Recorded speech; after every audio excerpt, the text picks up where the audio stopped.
All right, let's dip into something heavy with the heavy hitters. Cosmo Macero of Vanilla Associates. I mean, has been flirting with our producer back there all morning. She likes the new slimmer Cosmo Macero. Thank you. By the way, how did Mrs. Macero make out on Valentine's Day? We had a wonderful evening. Had a nice dinner right down the street here at Piero on Cambridge Street. One of my favorite restaurants. And what did you get? Romantic. I got the beef medallions. No, what did you get for Valentine's Day?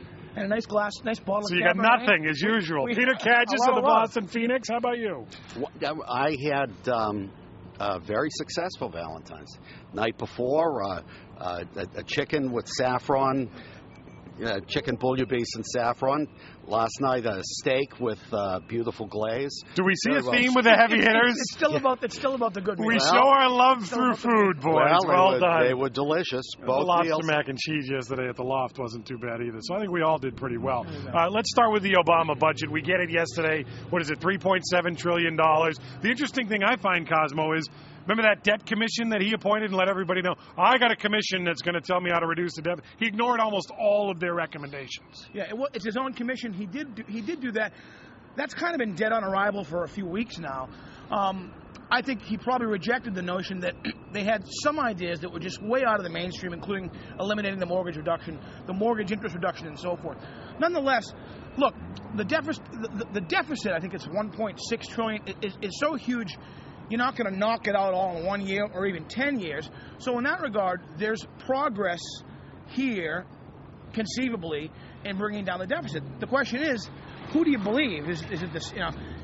Is the Congressional Budget Office going to sign off on the notion that this budget will indeed improve the deficit? The Republicans in Congress aren't. So it's a matter of who do you believe and what the facts are. The whining has already started, Peter. Oh, my God, you're cutting this housing project. Oh, my God, you're cutting. What part of $2 trillion deficit do people not understand? Well, I can tell Cosmo and our viewers that you can believe me. The way to look at this is it's like you're learning to ride a bike. This particular budget is a set of training wheels. Just getting it, of course it's not enough. And budget cuts alone won't be enough. The Bush tax cuts are going to have to be rolled back at some point. But these are like training wheels while people get used to thinking about, not spending. This problem has been 30 years in the making. More than 30 years in the making. It is not going to go away overnight. Although we had a balanced budget under Clinton, supposedly. Yeah, no. Clinton, the last couple of years of the Clinton administration, we were on the road to being very solid. And thanks to an internet bubble. I like Peter's analogy to training that's wheels. partly the issue is, what's riding the bike for real? It's addressing the structural issues of entitlements and quite frankly, military spending. Which is what the debt commission told him, and he did nothing. By the way, Obama talks about the car when you put it in R. You guys are going with a bike analogy. Is this a sign of a recession? We've traded the car in for a bike now? Speaking of politicians and politicians putting things out, Scott Brown starts his book tour tomorrow. Deval Patrick, we've been hearing about ad nauseum, leaks from his new book coming out in April. Of the two tomes, Cosmo, which one are you more likely to read? And do you have a problem with these two guys hawking books while they're in office?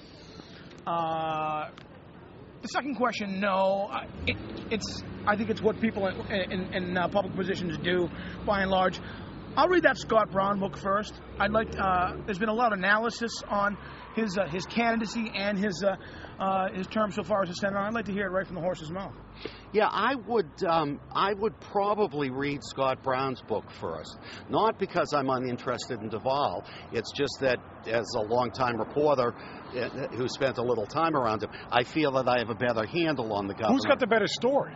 I don't know. They both have good stories. But here's my big observation about this. Politicians, public figures, have been writing books for years. Winston Churchill wrote books. Former Senator, the late Senator Daniel Patrick Moynihan books. Jack Kennedy wrote a book, Profiles in Courage. The thing is, those books weren't about themselves.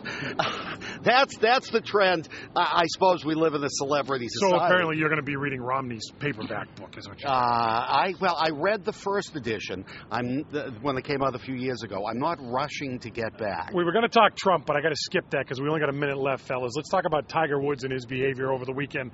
Spitting on, I believe it was the 12th green, Cosmo, 12th or 13th green. Yeah. He gets fined for this. Now, we know you don't usually want to engage in Tiger Woods-like behavior just as a general rule.